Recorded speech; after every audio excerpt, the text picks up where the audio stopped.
Şu anda içinde bulunduğumuz sistem, yaşadığımız dünya bizi sürekli bir şeyler satın alarak mutlu olabileceğimizi pompalıyor. Eğer mutsuz musun? Şu telefonu al, mutlu olacaksın. İşte sevgilin mi yok? Bak şu arabaya binersen sevgilin olur. Aslında tabii bu mesajları bu kadar net bir şekilde vermiyor. Ama sen izlediğin dizilerde, seyrettiğin programlarda, dinlediğin haberlerde bu insanları, bu yaşamları gördüğün zaman bilinçaltında böyle bir izlenim oluşuyor ki zaten sistem de bunun üzerine kurulu. Yani bizler bir şekilde mutlu olmak için tüketeceğiz, bunları satın alacağız. Satın almak için daha çok çalışmak zorunda kalacağız ve bu çark bu şekilde dönecek. Tabii tüm bunların içerisinde aslında satın aldıkça bu kadar çok satın alabiliyor olmamıza rağmen hala mutlu olmadığımızı görüyoruz. Demek ki aslında mevzu bu değil. Yani mevzu bir şeylere sahip olmak değil. Belki de aslında tam tersi. Peki bir şeyleri satın almak evet bize empoze ediliyor. Bundan nasıl kendimi koruyabilirim? Bir kere farkındalığı arttırmak gerekiyor. Yani sen herhangi bir dizi izlediğinde oradaki karakterle kendini özdeşleştiriyorsun. En basitinden. Ve oradaki karakterin tercih ettiği saç modeli, tercih ettiği kıyafetler, arabası, yaşam tarzı, konuşmaları bir süre sonra seni etkilemeye başlıyor. Ve sen herhangi bir markete girdiğinde ya da herhangi bir dükkana girdiğinde farkında olmadan senin seçimlerini belirliyor. Bunu fark etmek önemli ve seçimlerini buna göre yapmak çok çok önemli kaliteli bir yaşam sürebilmek için. Herhangi bir şey satın almadan önce aslında ben kendime birkaç tane soru soruyorum. Yani olabildiğince bunlardan korunmaya çalışmak için. Birinci soru, bu gerçekten bir ihtiyaç mı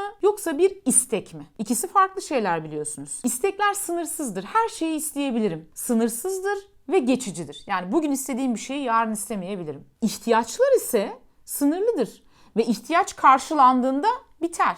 Örneğin bir araç, bir araba belki bir ihtiyaçtır bir yerden bir yere ulaşmak için. Bütçeme uygun, yaşam tarzıma uygun bir araba almak evet bir ihtiyaç sorusunun cevabı olabilir. Fakat benim bu arabam varken bunun üzerine gidip işte şu özellikleri olsun, şu modeli olsun, bir de şu olsun ya da ikinci bir arabam daha olsun dediğimde bu ihtiyaç değil aslında istek kısmına giriyor. Dolayısıyla daha ziyade istekleri değil de ihtiyaçları karşılayacak şekilde bir alışveriş yapmaya özen gösteriyorum. Bunun yanı sıra ikinci bir sorun var ki beni en çok bir şeyleri satın almaktan alıkoyan sorun bu. Şimdi bizler bir şeyi satın aldığımız zaman aslında onun karşılığında para verdiğimizi düşünüyoruz. Ama verdiğimiz şey aslında sadece para değil. Biz o parayı kazanmak için zamanımızı veriyoruz, emeğimizi veriyoruz. Belki o parayı kazanmak için sinirlerimizden oluyoruz, ruhsal sağlığımız bozuluyor, bedensel sağlığımız bozuluyor. Dolayısıyla aslında sen o şeyin bedelini, o satın aldığın şey her ne ise o şeyin bedelini çok ağır ödüyorsun. O yüzden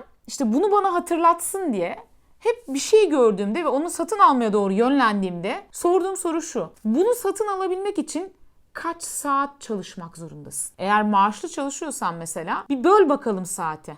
Saatliğin kaç para? Ve o şeyi satın almak için kaç saat çalışacaksın? Kaç saat emek harcayacaksın? Kaç saat alın teri dökeceksin? Bunu düşündüğün zaman da yine gerekli gereksiz her şeyi almaktan çoğu kişi en azından benim gibi düşünüyorsa geri duracaktır diye düşünüyorum.